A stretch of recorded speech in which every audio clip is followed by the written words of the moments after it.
50, 20, 50, 50, 100, 50, 100, 20, 50, 10. Oh my God. Oh my God. I ain't making no more money. Okay. Let's have a serious conversation about this right now. PSA price increases. How does that make you feel?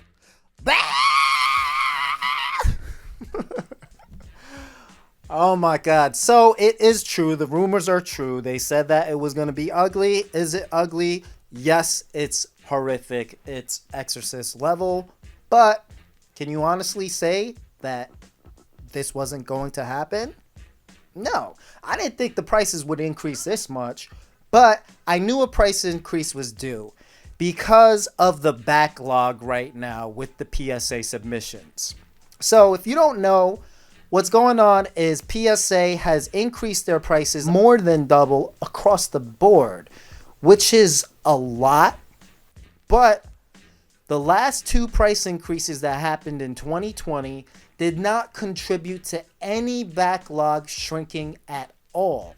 In fact, if you look at Collectors Universe, which is PSA's parent company, their Q1 revenue for 2021 is actually 50% more than their Q1 revenue in 2020. That means despite the last wave of price increases before this one, all of their submissions have gone up drastically.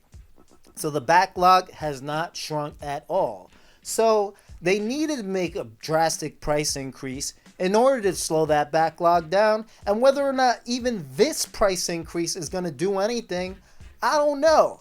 Because you take a card like Lamelo's Prizm Draft Picks Silver, which goes for $130 raw, and you put a PSA 10 stamp on it, automatically it goes to $800, which is a $670 increase in value for a $100 fee in today's prices.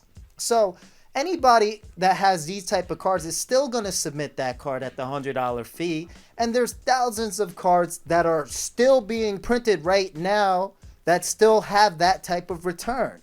So we're also competing against people with older collections that bought cards prior to this market hype.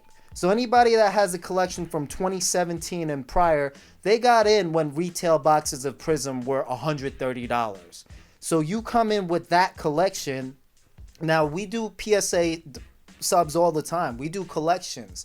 When somebody comes in with the older collection that got in before the market blew up, they're submitting 2, 3, 400 cards. And recently we have submissions like that at the $55 rate.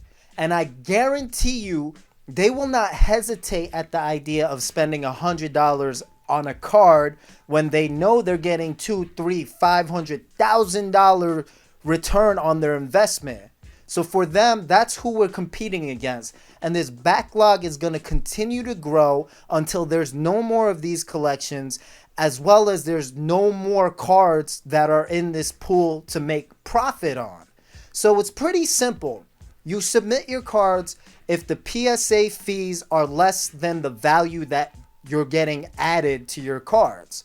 And since there's so many cards that are still out there in circulation, this backlog is likely not to shrink even with this drastic of a price increase.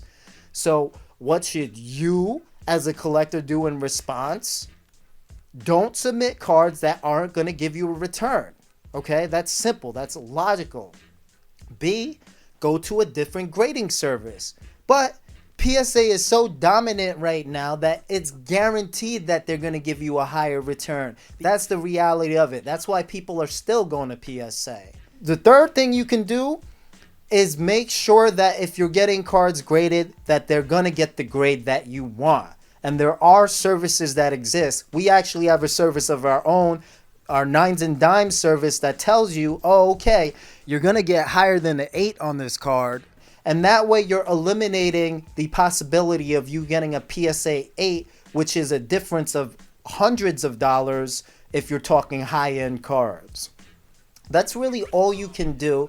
And like I said, prices are going to continue to increase so long as the backlog of cards doesn't shrink. So right now, the current turnaround times for a PSA 10-day is 1 to 2 months if you're lucky. For the 20-day, it's like 3 to 4 months. And for the 65-day, you're talking 8 to 12 months on average. So any new PSA submitter is going to think, oh, I'm paying for a 10-day service and I'm getting my cards back in 2 months. That's absolutely outrageous. As outrageous as the price increases that are going on right now.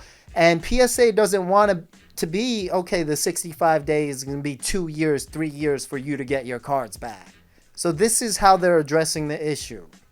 And yes, we're all frustrated, but honestly, it was expected.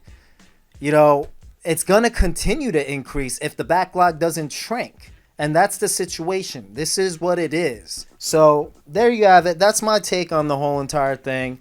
Yes, it's frustrating, but there's still a bunch of cards that you're going to make money on despite the price increases. So it's not going to slow anything down, really. Leave a comment, put some questions. We'll respond as best as we can on this issue. Peace.